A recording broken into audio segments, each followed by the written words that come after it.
with you guys here for a second key to finding success in the fitness industry. We talked a little bit about how to become the resource for the people in your community and the people in your life so that you can accelerate your success as a personal trainer in this competitive industry. And the second key is thinking like an entrepreneur. Right now, if you guys spend any amount of time on Facebook and Instagram, I'm sure you probably got hit with an advertisement in the last couple days, make 100K doing this or something about entrepreneurship. And that's partially because it's this really sexy idea right now, right? Everyone has this concept of entrepreneurship and I want to have my own business. And it is awesome if you decide to go that route. But what does it really mean to be an entrepreneur? What does it mean to think like an entrepreneur? One of the first things that you need to do is you need to approach what you're doing as a business. All right. Now, I think the beneficial thing about getting into fitness is you get to combine your purpose and your path in life and what it is that brings you joy in helping others with the opportunity to make a career and make money. But you can't lose sight of the fact that what you're doing has to be sustainable.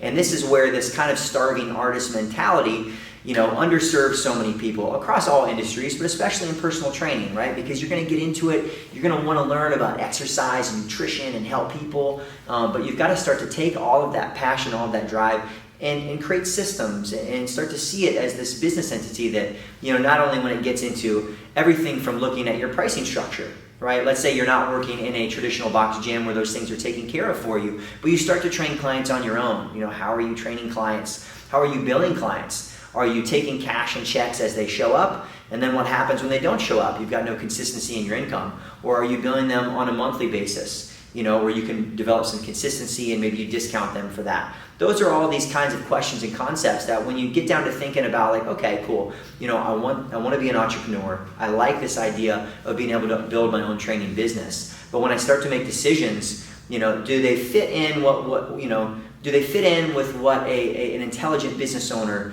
would think, right? How am I marketing myself? And do I know that there's a return on what I'm doing, right? If I go and I sign up for events where I got to pay a couple $100 to get to a table, what's my return on investment on being there? These are all the things that you got to start to think about and track if you really want to be successful in the fitness industry long term, because it can be really challenging. When you first get in, you've got split schedules, maybe you don't have enough clients. It's going to take a little while to build that type of consistency. So in addition to, really seeing things like a business, I think you also have to really trust the process. And that would be my next piece about, what is it that makes someone an entrepreneur? Is that they trust the process, because oftentimes there's no sure thing. You don't know what your check is going to be every 2 weeks when you get into the fitness industry. You may find yourself into some sort of corporate fitness environment. Maybe you're, one of the handful that might work at Google and you've got somewhat of a training salary, but those jobs are very rare, especially when you're first getting started. So you really have to trust the process. You got to know that, hey, I'm in this for the long haul. I know it's going to be a little bit shaky, but I'm excited about this. I'm passionate about it, and I'm going to make it through those hard times. And I think if you go in knowing that it's not going to be easy early on, then it's going to make it easier to have better expectations, because many people think I'm going to get full right away with clients. And if you're really good, you can, but you might not always find yourself in that perfect situation. So that really ties into being okay with uncertainty. Right? Now, not everyone is that person, and that's totally fine. But I would say if waking up every morning and not being 100% sure what your paycheck is going to look like every 2 weeks, waking up and maybe working in a place where you don't have healthcare provided for you by an organization, because that is unfortunately more rare in our industry, then I would say you really might want to think about what you're doing, right? You want to know that you're getting into the industry for the right reasons and know these are the challenges that are going to happen.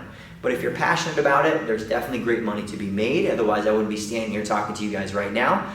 And it's absolutely worth it. And along with that, I think it kind of ties it all together. Someone who's an entrepreneur, they have a purpose. And if you think about it as a trainer, and you have clients that have the opportunity to work with as many people out there, right? There's no shortage of personal trainers wherever you are in the country.